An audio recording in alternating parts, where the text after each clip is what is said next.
خواهر، نیکان باهاش حرف زد و به نظرم نیکان حرف راهیمو گوش نمیکنه.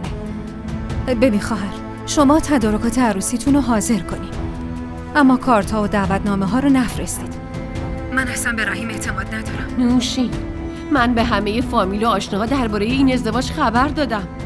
الان هیچ کس نمیتونه جلوی این ازدواج رو بگیره. شما فکر میکنین این قضیه شوخیه؟ میفهمم خواهر، اما من فقط نباید اینجوری بشه. نباید اینجوری بشه. چی شده فریده؟ نباید اینجوری بشه. من همه چی رو شنیدم. فریده آروم باش، اصلا خبری نیست. نوشین میگفت نیکان به این حرفا گوش نمیده، هیچ اتفاقی نمیفته. اون از من دور شده. من نباید میومدم اینجا. فریده خیلی دوستش دارم عزیزم. من نباید میومدم اینجا. آروم باش. مگه میتونه منو ول کنه بره؟ خواهش میکنم خودتو کنترل کن. منو ول کنه بره. صبر کن، الان میرم برات آب میارم. منو ول کنه بره.